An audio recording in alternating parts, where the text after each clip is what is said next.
is my domain, domain. You're in my kingdom now. This is my domain, domain. No one can tear it down. This is my domain, domain. You're stepping on my ground. It's live or die my way. Inside the walls of my domain.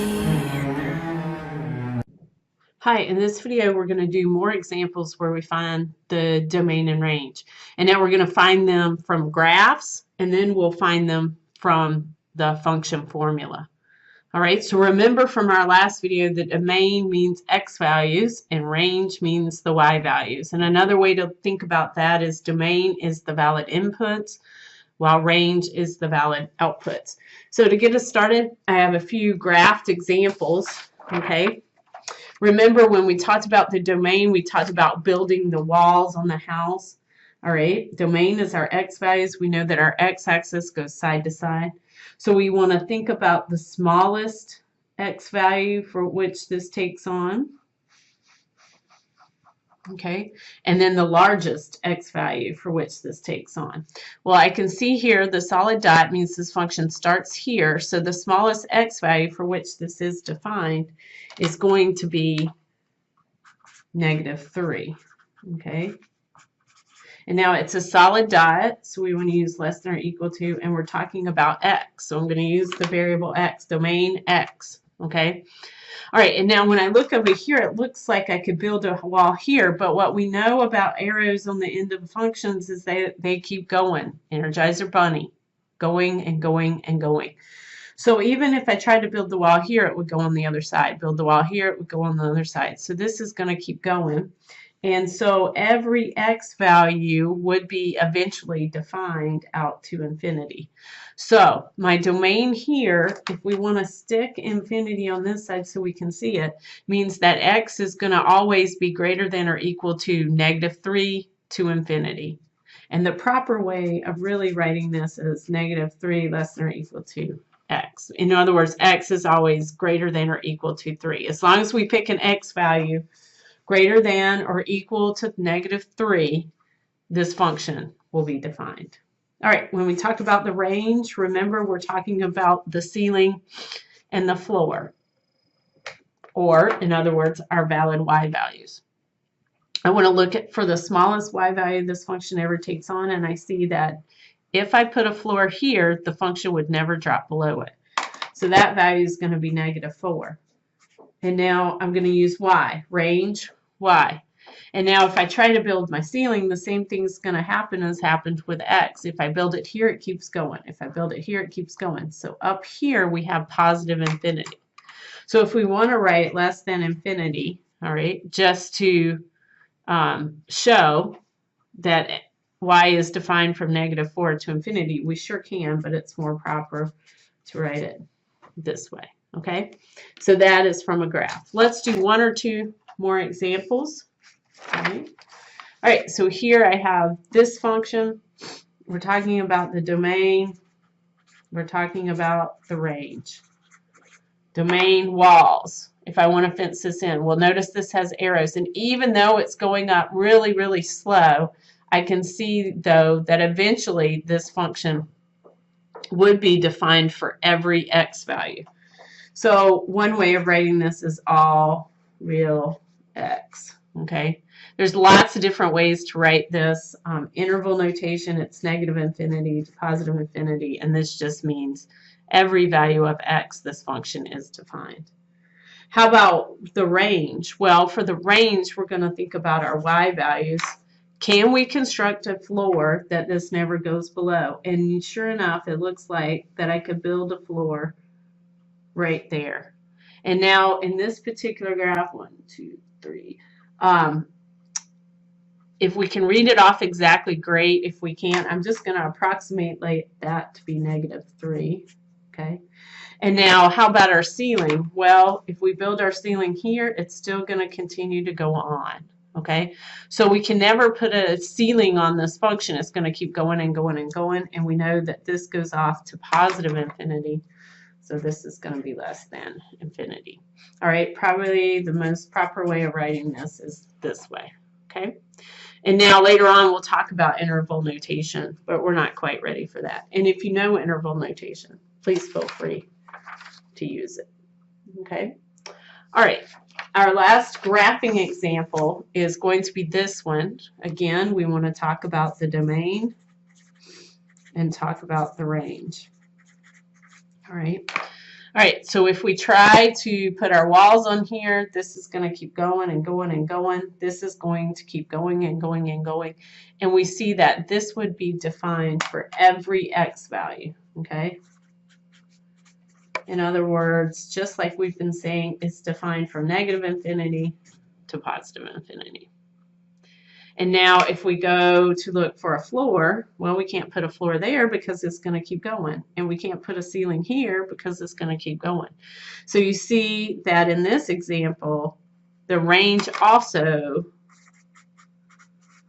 is going to be negative infinity to positive infinity. Okay, so every value is defined on this graph. Okay, so that's an example of how all real numbers would be. All right, now on the graphs it's kind of easy to see, but what if we give you the formulas and not the graphs? So I have 3 examples here. Option number 1, and it's always a good option, especially in today's age, is option number 1 is to graph it, just like we've done, okay? And look for the domain and range, all right? So if I go to a graphing tool, and I'm going to use GeoGebra, all right, I can just type in my function as is, f of x equals minus x. We use the caret key for squared, plus 5x, and then minus the 6, okay? Now I have it on this graph, and I can zoom into the graph, okay? If I want to be exact, I can put a point right here, all right? And what I see on this graph, if I'm trying to define the domain and range, if I zoom out, I see that it is going to be defined for every x value. So my domain is going to be all real x, okay?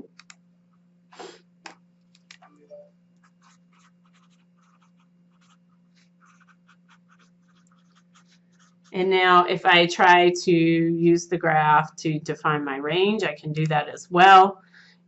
It looks like I could put a ceiling right here. It's approximately 2.5.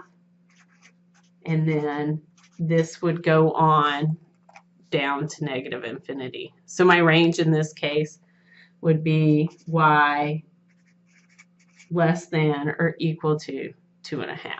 Okay? All right, we can look at our second example. This one's going to be a little harder to see from the graph. But what we know about a function is we can't have what in the denominator? Okay? We can't have a 0 here. Why can't we have a 0 in the denominator? Remember that that makes our function undefined. So when we have a denominator in our function, and we're talking about the domain, all right, and that's primarily what we're going to want to define for this, all right, we want to start off by saying all real, but if we have our variable in the denominator, we're going to have an exception, and the exception becomes whatever value we can plug in here that gives us a 0. So in this case, it's going to be x equals 7. In other words, I cannot plug in 7 here, okay?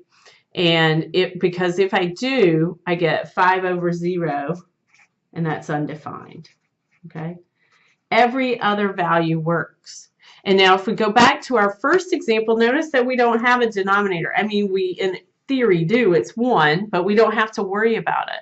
And that's why if you don't have a denominator or a radical, we're going to talk about that in the next example, your domain is going to be all real numbers or all real x. If you have a denominator, the variable in the denominator, you have to exclude any values that would give you a 0 in the denominator, okay?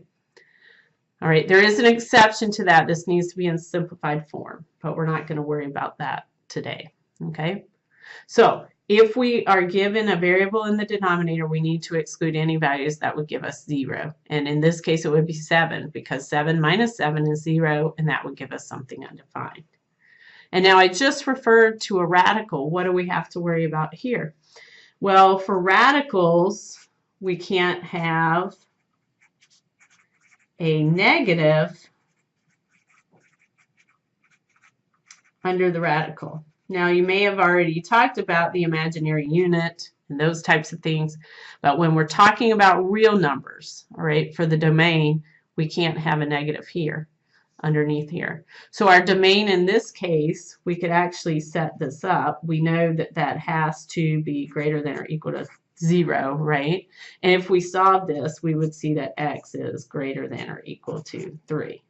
So that would be our domain. Another way to see this is if we graph this, you could see the domain pretty easily. All right, so I'm just going to replace our graph with the sqrt square root of x minus 3. Okay, and now you can see here that my function would start at 3. Okay, and it's defined for every x greater than 3. All right. And now you can see that as well. And now from the graph on this one, we can determine the range as well. It would be 0 off to infinity. And yes, it goes up slowly, but it would eventually get to all numbers. Okay. So when we have a formula, a couple of things to keep in mind. Number one, you can always graph it. This one, the second one would not really work for the graph because we're only excluding one point and that will not show up on the graph.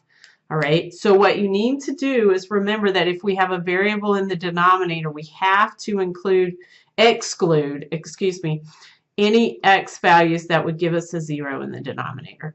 And if we have a radical, we have to define our domain to be the x values that only end up giving us positive numbers under the radical. I hope these examples help. Good luck finding the domain and range. This is my domain.